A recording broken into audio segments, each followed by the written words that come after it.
नमस्कार। आज मेरे इस शो के खास मेहमान मयूर माहेश्वरी जी हैं। मयूर जी भारत सरकार में कई जिम्मेदार पदों पर रहे हैं।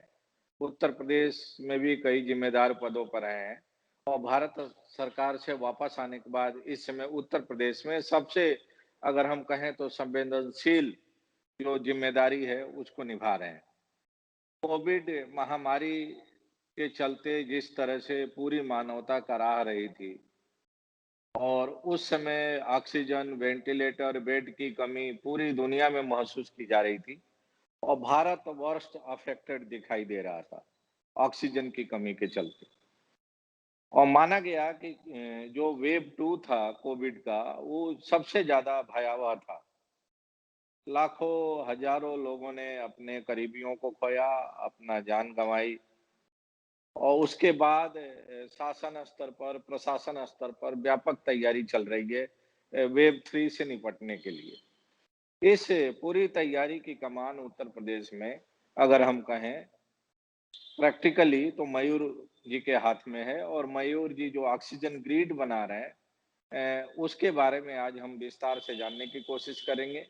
इसके अलावा इन्वेस्टमेंट के बारे में जानने की कोशिश करेंगे कि जहां पूरी दुनिया इस महामारी के वजह से बुरी तरह से आर्थिक तबाही के दौर से गुजर रही है, उसमें उत्तर प्रदेश किस तरह से अपने को बचाने की कोशिश कर रहा है उस आर्थिक तबाही से। तो मयूर जी, आपका स्वागत है।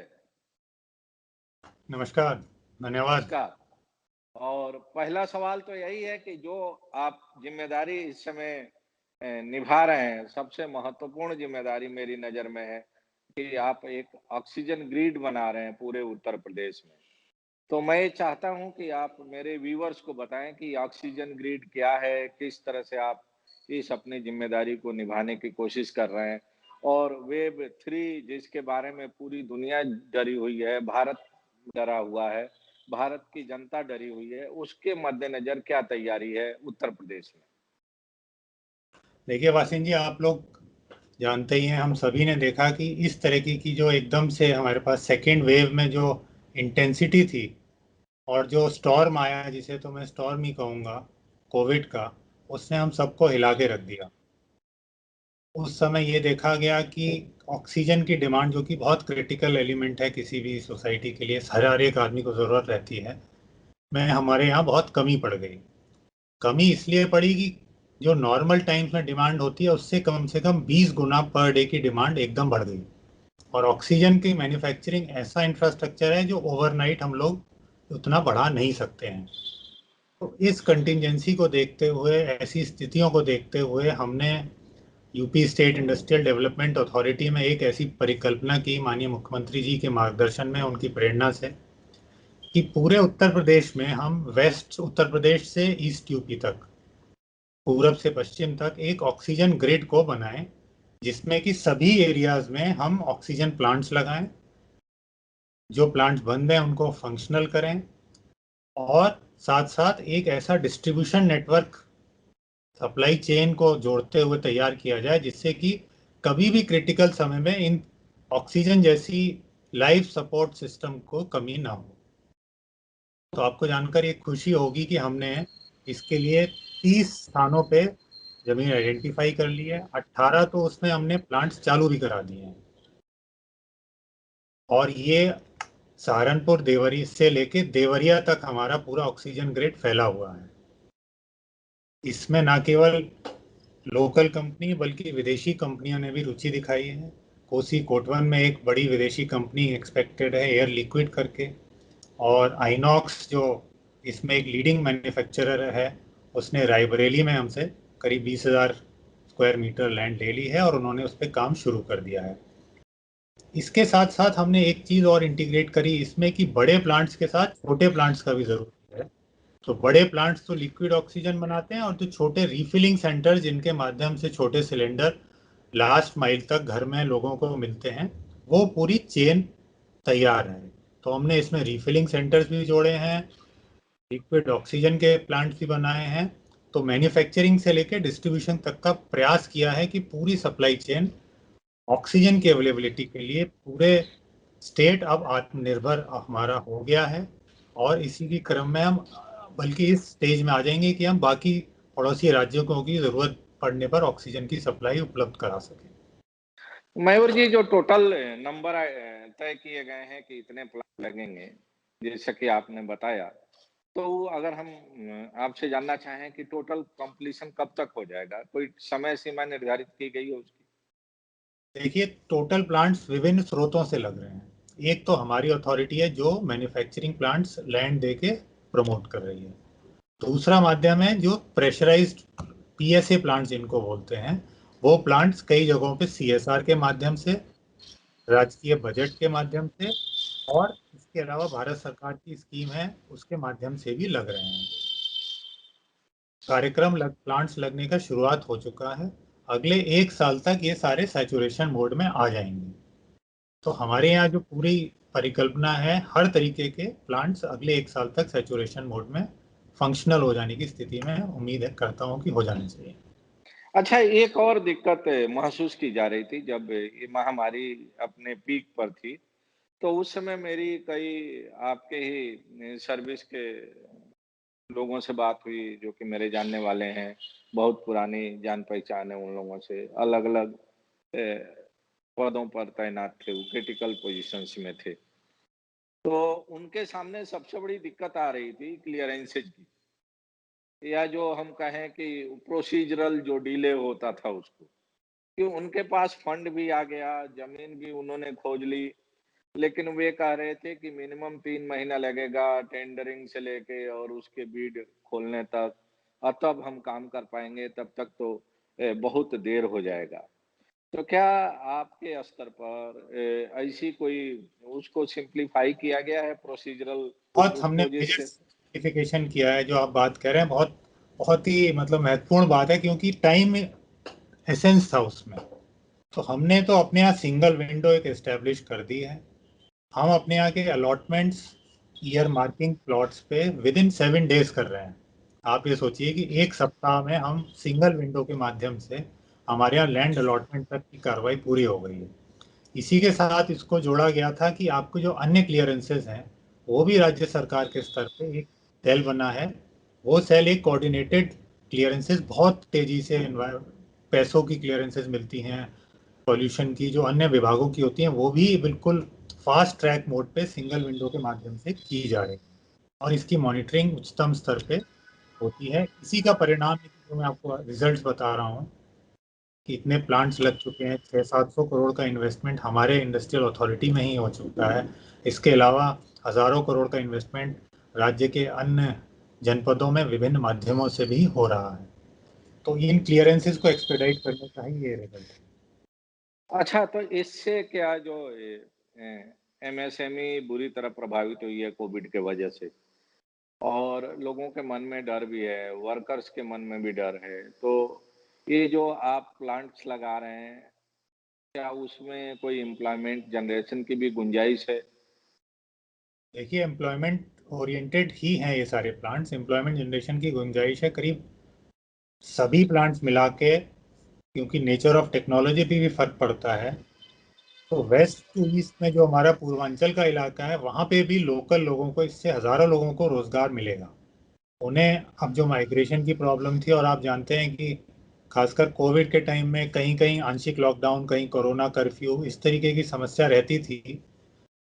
पर उत्तर प्रदेश सरकार में मुख्यमंत्री जी के विशेष निर्देशों के क्रम में आप जानते हैं कि यहाँ पे कोई उद्योगों में बंदी नहीं हुई। इसलिए इस बार कोई भी पैनिक माइग्रेशन या मूवमेंट कहीं पे भी नजर नहीं आया, और उद्योग धंधे कम कैपेसिटी पे थोड़े चले क्योंकि सब जगह लोग प्रभावित थे, लेकिन कहीं पे भी बंदी नहीं आई। तो इसका ये जो दुष्चक्र होता है कि आदमी एक बार इकोनॉमिक एक्टिविटी से बाहर हो जाता है, तो फिर इसको दोबारा नौकरी मिले ना मिले, फिर जाए वहाँ आए, वो प्रभाव परिवारों पे भी नहीं हुआ, और उन एरियाज में भी नहीं हुआ जो हमारे इंडस्ट्रियल जोन्स हैं। उसमें एक तरीके से मैं कहूँगा कि एक्टिविटीज चलती रही, इकोनॉमिक एक्टिविटीज, उनमें उनकी संख्या में और उनके आउटपुट में ज़रूर फर्क पड़ा था, वो स्वाभाविक है, वो पड़ना ही था। लेकिन इस हमारी जो नीति थी, इसकी वजह से एम्प्लॉयमेंट, लोकल एम्प्लॉयमेंट भी जनरेट हुआ, और जो आदमी और लेबर जहाँ थे वहीं पे वो लोग रुके भी इस बार। अच्छा मयूर जी, इन्वेस्टमेंट की क्या स्थिति है? इन्वेस्टमेंट कितना अफेक्ट हुआ है इस सेकेंड वेव के चलते, या उसमें कुछ पॉजिटिव ग्रोथ दिखाई दे रहा है आपको? मैं आपको एक बहुत बढ़िया आंकड़ा इसमें शेयर करूंगा जो कॉन्ट्ररी टू पॉपुलर बिलीफ है। हम अपने यहाँ ये बताते हैं कि 2020-21 में यानी पिछले मार्च से इस अप्रैल तक हमने 441 नई यूनिट्स लगवाई और करीब 800 यूनिट्स को फंक्शनल करा, जो कि पिछले साल की तुलना में डबल है। हमने 220 प्लॉट्स 2019-20 में आवंटित किए थे और 441 एक बहुत बड़ी संख्या है जो हमने पिछले वर्ष की है। इसमें प्रोसीजरल सिंप्लीफिकेशन का भी बहुत बड़ा रोल है, ये भी है। लेकिन इन्वेस्टर्स को ये कॉन्फिडेंस ज़रूर है कि ये एक छोटे समय की मतलब एक्टिविटी कहूँ या एक तरीके का एक क्राइसिस है, और ये जैसे ही ओवरकम हुआ, जो कि अब हम लोग देख भी रहे हैं कि 1 महीने का पीरियड ऐसा था जिसमें सब कष्ट थे, लेकिन उसके बाद डिमांड भी अब बढ़ रही है धीरे धीरे, इन्वेस्टर क्लाइमेट भी अच्छा है। और जो हमारी गवर्नमेंट की पॉलिसीज़ हैं, यूपी की रैंकिंग आप जानते हैं कि पिछले वर्ष में सेकंड रैंक पे हम लोग पहुंच चुके हैं डूइंग बिजनेस में। तो एक तरीके का पॉजिटिव सेंटिमेंट रिफ्लेक्शन है, लोगों का कॉन्फिडेंस शो करता है। 441 यूनिट्स हमने अलॉट कर दिए हैं। तो और वो स्मॉल स्केल से मीडियम स्केल, पूरब से पश्चिम तक पूरे यूपी में स्प्रेड आउट भी हैं। तो उस तरीके से तो मैं ये कह सकता हूँ कि अब माहौल सुधार की ओर है। अच्छा, एक और माने जनरल एक तरह से डिमांड है एमएसएमई की या बाकी इंडस्ट्री सेक्टर की, कि कोविड के वजह से जो उनका काफी बुरा असर पड़ा है उनके रेवेन्यू रियलाइजेशन पर, रेवेन्यू मोबिलाइजेशन पर, तो उसके मद्देनजर उनको शासन से रिलीफ मिलनी चाहिए, चाहे वो पावर के बिल हों या बाकी और जो टैक्सेज हैं उसमें उनको कम से कम 3 महीने का रिलीफ मिलना चाहिए। तो क्या आपके लेवल से या आपके सरकार के लेवल से कोई इस तरह की व्यवस्था हो रही है कि ऐसी इंडस्ट्रीज के लिए कोई सॉफ्ट अनाउंस किए जाए रिलीफ पैकेज? देखिए, एज सच इंडिविजुअल यूनिट्स का तो मैं नहीं कह पाऊंगा, लेकिन गवर्नमेंट ने समय समय पर रिस्ट्रक्चरिंग करी है, भारत सरकार ने भी करी है। जीएसटी के जो ड्यूज थे उस पे भी ये आया कि आप जीएसटी ड्यूज डेफर कर सकते हैं, मोराटोरियम की डेफरमेंट हुई। और जो जो स्पेसिफिक सेक्टर्स थे जहाँ इंसेंटिव्स और सब्सिडीज 2017 की जो हमारी पॉलिसी है वहाँ दी जाती रही हैं, उनको एक्सपेडाइट किया गया। टेकअप और यूपीएफसी ने भी जो सारे ड्यूज थे इंडस्ट्रीज के, वो मार्च एंड अप्रैल में काफ़ी हद तक 400-500 करोड़ के क्लियर भी किए हैं। तो एज एन इकोसिस्टम तो मदद करने की कोशिश सरकार ने भी की है, भारत सरकार के माध्यम से भी हुई है और हमारे यहाँ भी हुई है। हमने तो अभी पीछे 6 महीने का इंडस्ट्रीज को कोविड रिलीफ भी दिया था, जिसमें कि अब उस पर बात चर्चा चल रही है कि उसका आवश्यकता अनुसार उसको बढ़ाया जाएगा ज़रूरत के अनुरूप। तो टाइम एक्सटेंशन फीस है उनको, समय वृद्धि में उनकी इंटरेस्ट में, ये सारी हमने सहूलियतें और रियायतें उनको दी हैं इंडस्ट्रीज को। उसी का परिणाम मैं बता रहा था कि 600-700 यूनिट सब फंक्शनल होने की कगार पे हमारे यहाँ आ गई हैं।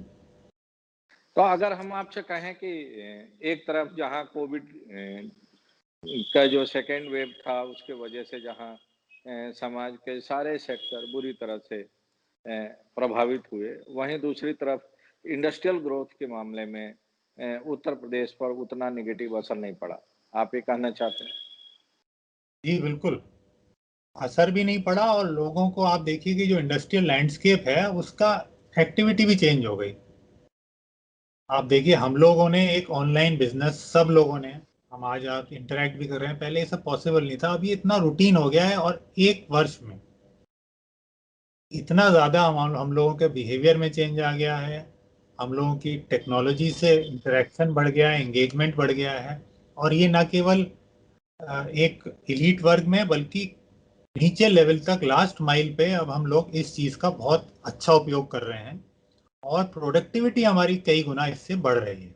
तो मैं तो इसे एक, हालांकि हम लोग के बीच ये चैलेंजेस बहुत रहे, लेकिन एक अपॉर्चुनिटी अगर सिल्वर लाइनिंग देखी जाए इस कोविड सेकेंड वेव की, वो ये रही कि लोगों ने अडेप्ट बहुत जल्दी कर लिया। तो एक फायदा, एक लाभ मैं अभी इसको देखता हूँ, बिजनेस की नेचर और ओरिएंटेशन चेंज हो रही है।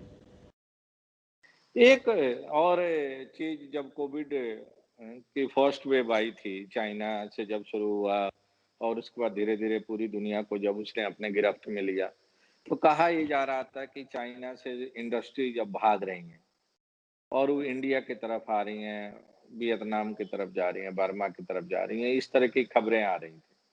जी।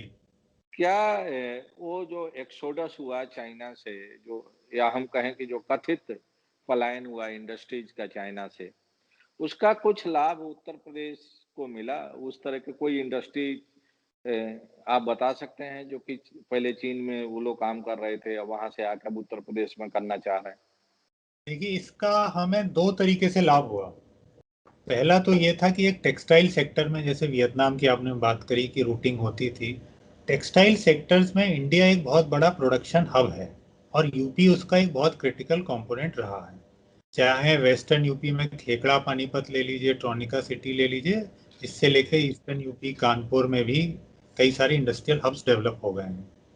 तो जो ऑर्डर्स मिलते थे यूनिट्स को, उनकी संख्या में कम से कम 2 से 3 गुने का इजाफा हुआ है अपैरल क्लस्टर्स में। तो एक तो ये प्रोडक्शन रिंग रिलेटेड फायदा हुआ। दूसरा हम ये देख सकते हैं कि जैसे हमारे यहाँ पीछे ईस्ट मैन्युफैक्चरिंग कंपनीज, एबी मॉरी एक अमेरिकन ब्रिटिश कंपनी है, उसने चित्रकूट में हमसे लैंड ली, प्रायोरिटी इन्वेस्टमेंट, मेगा इन्वेस्टमेंट किया, करीब 300-400 करोड़ रुपए का इन्वेस्टमेंट।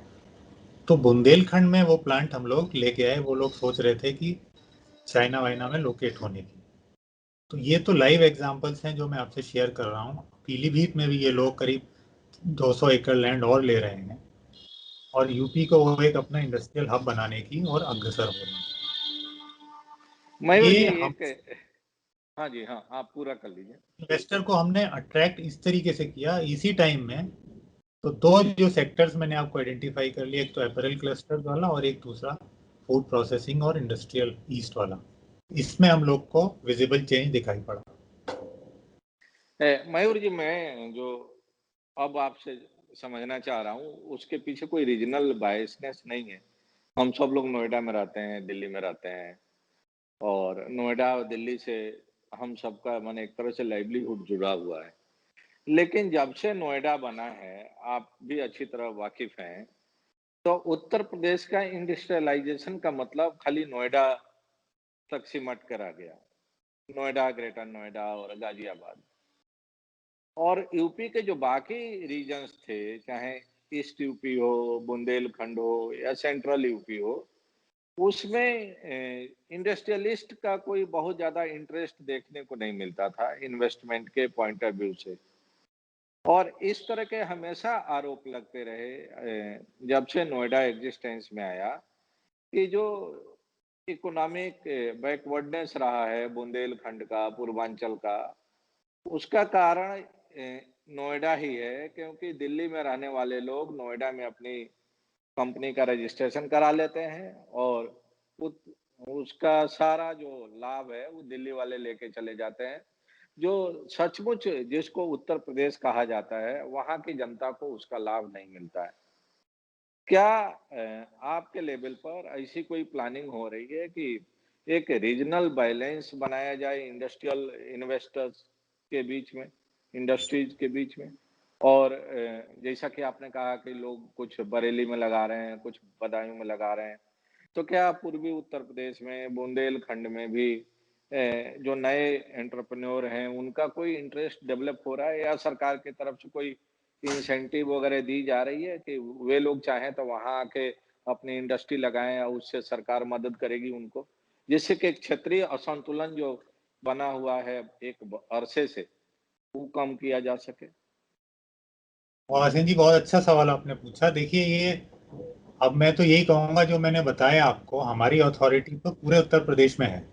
नोएडा में हमारा छोटा पार्ट है, बल्कि नोएडा और ग्रेटर नोएडा अथॉरिटी के अतिरिक्त मैं बता रहा हूँ, ये 440 प्लॉट्स जो हमने आवंटन किया और 800 फंक्शनल हुए, ये नोएडा के बाहर है अधिकांशतः इसमें। क्योंकि हमारी अथॉरिटी 52 जिलों में 154 इंडस्ट्रियल एरिया है पूरे उत्तर प्रदेश में। तो ये पूर्वांचल से लेके वेस्ट तक सब जगह फैले हुए हैं, जो मैं आपको बता रहा हूँ। दूसरा, इसमें जो हमारे इकोनॉमिक कॉरिडोर्स बन रहे हैं, जिन्हें एक्सप्रेसवेज जिन्हें आप कहते हैं, मैं इन्हें इकोनॉमिक कॉरिडोर्स कहता हूँ। बुंदेलखंड वाला है, पूर्वांचल वाला है, गंगा एक्सप्रेसवे बन ही रहा है, और आगरा लखनऊ एक्सप्रेसवे के अलोंग भी। तो यहाँ पे छोटे छोटे कॉरिडोर्स हमने आइडेंटिफाई करे हैं। इसके साथ ही एक जो बड़ा एम्बिशियस प्रोजेक्ट है भारत सरकार का, डेडिकेटेड फ्रेट कॉरिडोर, उसके तहत अमृतसर कोलकाता इंडस्ट्रियल कॉरिडोर का मेजर चंक यूपी में लाई करता है। तो उसमें हमने आगरा में 1000 एकड़ लैंड का इंटीग्रेटेड मैन्युफैक्चरिंग क्लस्टर प्रस्तावित किया हुआ है, शीघ्र ही भारत सरकार में अनुमोदन उसका होगा। और दूसरा हमने प्रयागराज में इंटीग्रेटेड टाउनशिप है 1000 एकड़ की। तो ये बहुत बड़े बड़े इंडस्ट्रियल क्लस्टर्स कम रेजिडेंशियल सेक्टर्स हमने बनाए हैं, जो इन रीजनल इम्बैलेंसेस को दूर कर रहे हैं।